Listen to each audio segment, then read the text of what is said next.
ఏ అంశమైనా ముఖ్యమంత్రి గారు వంకర టింకర మాటలు మాట్లాడి ఆగం చేసుడు తప్పితే ఎప్పుడు కూడా దేనికి పరిష్కారం చూపించినటువంటి పాపన ఓలేదు. ఉదాహరణకు బీసీల గురించి లెక్కలు జరుగుతుంటే పెద్ద ఎత్తున అందరూ కూడా ఉద్యమం చేసిరు. లెక్కలే తప్పున్నాయి, మీరు పెట్టిన జనాభా లెక్కలు బాగాలేవని అన్నారు.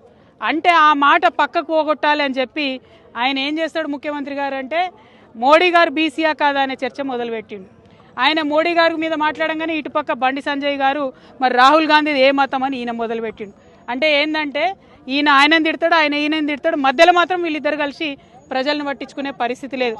మాకెందుకు మోడీ గారు బీసీ అయితే ఏంది, కాకపోతే ఏంది, మాకెందుకు రాహుల్ గాంధీ గారు ఏ మతం అయితేంది, ఏ కులం అయితేంది, మేము అడిగేది ఒకటే, ప్రజల సమస్యలు పరిష్కరించండి.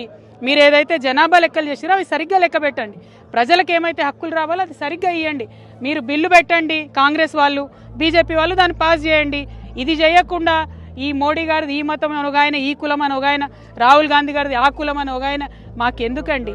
మీరు ఇద్దరు కలిసి ఆడుతున్నటువంటి నాటకం, ఇది డ్రామా ప్రజలకు అర్థమవుతా ఉన్నది. అందుకనే ఇవాళ ప్రతి ఒక్కరు బీఆర్ఎస్ పార్టీని, కేసీఆర్ గారిని గుర్తు చేసుకుంటున్నారు.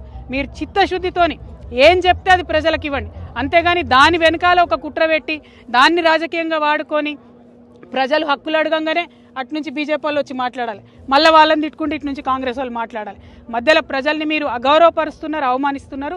కానీ మా తెలంగాణ బిడ్డలు చైతన్యవంతులు, రాజకీయంగా అన్ని చూసినాం కుట్రలు. తెలంగాణ ఉద్యమ టైంలో చూసినాం ఎవరేం చేస్తారు, ఎవరేం మాట్లాడతారని. మీ కుట్రలు నడవవు, మీ డ్రామాలు నడవవు. ఖచ్చితంగా జనగణన మంచిగా చేయండి. ఇవాళ రెండో రోజు జనగణన స్టార్ట్ అయ్యి ఒక్క అడ్వర్టైజ్మెంట్ లేదు, ఒక్క ఎక్కడ ఊసి లేదు. దాన్ని పరిపూర్ణంగా నిర్వహించండి, ప్రజలకు న్యాయం చేయాలి, బీసీ బిడ్డలను మోసం చేయొద్దని చెప్పి ముఖ్యమంత్రి గారిని, భారతీయ జనతా పార్టీని ఇద్దరిని కూడా మేము హెచ్చరిక చేస్తా ఉన్నాం. Thank you.